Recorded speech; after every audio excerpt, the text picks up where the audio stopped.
right, Preppy. So we're going to go through a bonding diagram specifically for ionic bonds. And so I have a couple of examples, and so I'm going to break it down into steps for you so that way you can make sure that you got them right.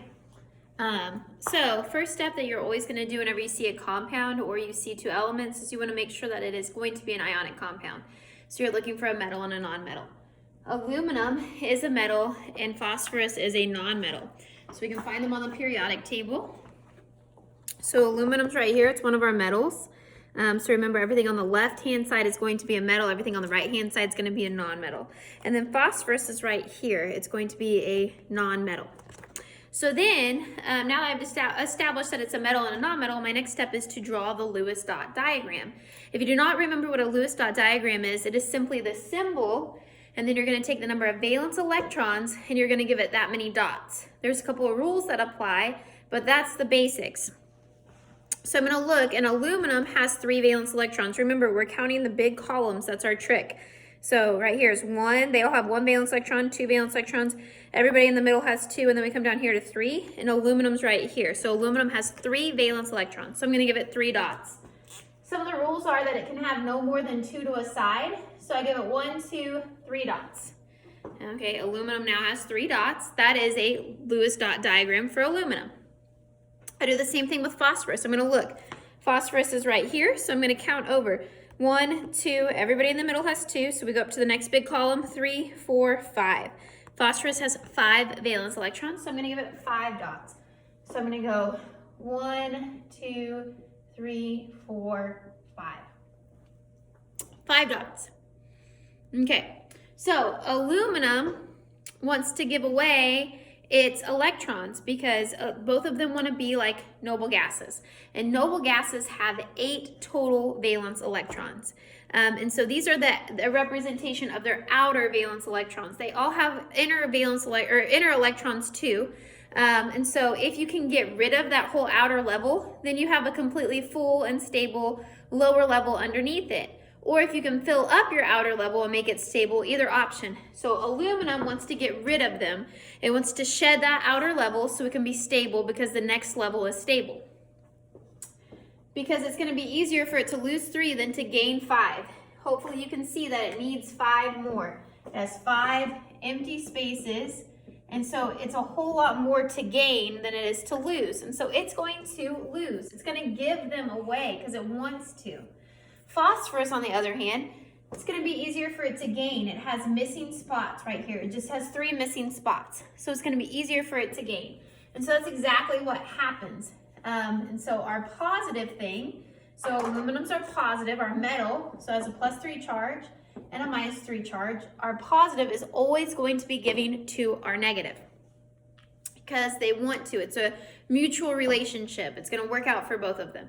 So step 1, determine that it's ionic. So metal, non-metal, check. Step 2, draw their Lewis dot diagrams. So I did the symbol plus the number of dots that they have valence electrons, check. Step 3 is to transfer them. We draw this transfer with arrows.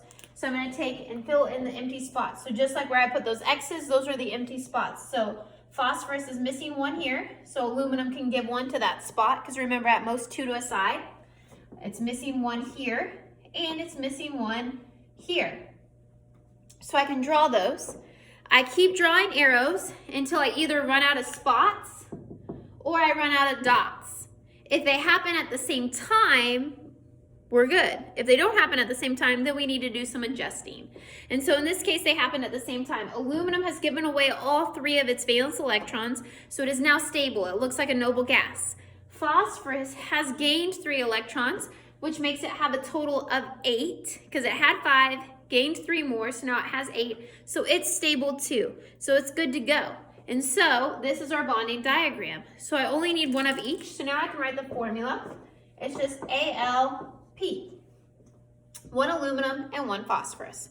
So that is an example of a Lewis dot diagram, a very basic one, a 1-to-1 ratio. We did 2 different 1-to-1 ratios in class. So this is a different 1-to-1 ratio, so you can just kind of see some variety. So now we're going to work another one, and it's potassium and oxygen. So first determine metal, non-metal, so it's ionic. We're good. Now I need to do their Lewis dot diagrams. Potassium has 1 valence electron, so it only gets 1 dot. Oxygen has 6 valence electrons, so it's going to get 6 dots. I just drew their Lewis dot diagrams, and that is step 2. So step 2 done. Step 1, determine its ionic. Step 2, draw the Lewis dot diagrams. We're good. So now step 3 is to transfer with those arrows. So I'm going to transfer. Boom. I ran out of dots. So now I need to stop and evaluate. Potassium's good. It's stable. It got rid of all of its dots. That's what it wanted to do. Is oxygen stable? No. Oxygen has 7. We started out with 6. We gained 1 more. It still has a missing hole right here. It's still missing one. So oxygen's not stable, so I'm not done. So I need to keep going. So how do I do this? Well, I can either add more potassium or I can add more oxygen. If I add more oxygen, then I have more holes to fill, but I don't have more electrons to fill them with. If I add a potassium, then I have more electrons. So since oxygen has a hole, I want to add the opposite. So if whichever one's not complete, you're adding the opposite. So since oxygen's not complete, I'm going to add more potassium. Okay, so I add another potassium and it can fill in that missing gap. Potassium again is good. It got rid of all of its dots again. Oxygen now has 8 finally. So we have a +1 charge and a -2 charge. My formula is K2O because I had 2 potassiums and 1 oxygen. I showed you a trick in class where you can just flip-flop the charges and it works here. If that doesn't make sense to you, that's okay. We're just trying to get the basics for the bonding diagrams. So 3 simple steps for you. Step 1, determine its ionic. Step 2, draw the Lewis dot diagram. Step 3, use arrows to transfer. And then you have a step 4 if you need to add an extra one. So we needed to add another one, so we added another one. So hopefully that's making sense to you. If you have questions about that, obviously reach out. I can make more videos, but that's how the basics on how you draw an ionic compound diagram.